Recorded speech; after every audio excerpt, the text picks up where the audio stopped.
Hello મિત્રો, આજે આપણે બનાવીશું ભરેલા રીંગણનું શાક।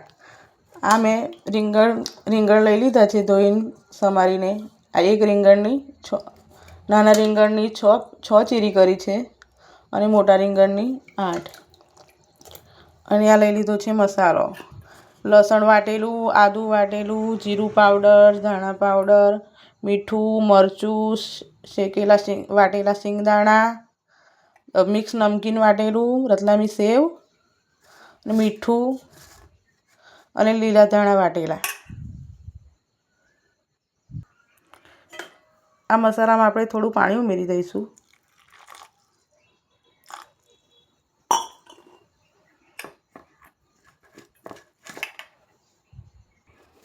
આપણો મસાલો તૈયાર થઈ ગયો છે। એમાં થોડો લવિંગ મરી, મારી પાસે ગરમ મસાલો નથી એટલે મેં લવિંગ મરીનો પાવડર ઉમેરી દીધો છે। હવે આપણે રીંગણને ભરીશું।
હવે આપણા રીંગણ ભરાઈને તૈયાર થઈ ગયા છે।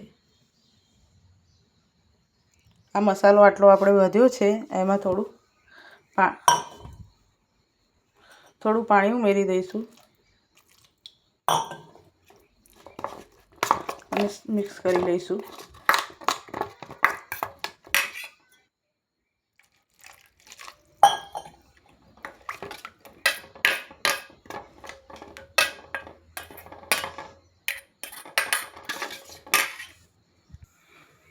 હવે મેં કુકર લઈ લીધું છે અને એમાં આ એક પરી તેલ પાડી લીધું છે।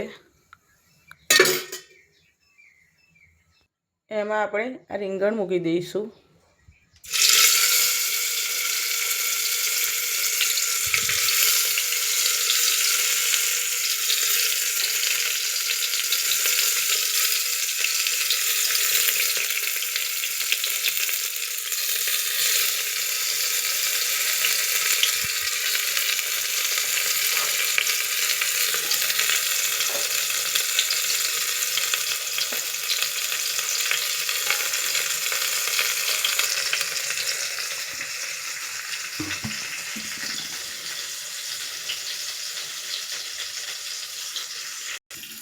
બીજી બાજુ મેં તેલ લઈ લીધું છે.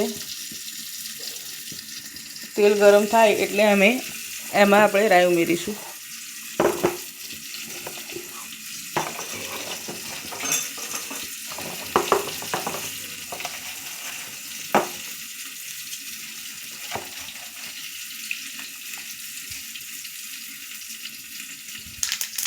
તો હવે આપણી રાઈ ફૂટી ગઈ છે, તો એમાં આપણે મસાલો વધેલો ઉમેરી દઈશું.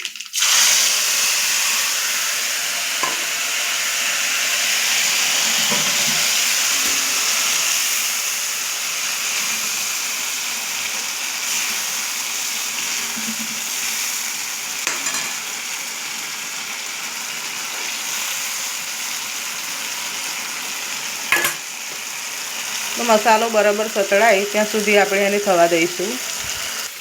તો હવે આપણો મસાલો બરાબર થઈ ગયો છે. જો એનો કલર પણ બદલાઈ ગયો છે. તો હવે આને આપણે રીંગણમાં ઉમેરી દઈશું.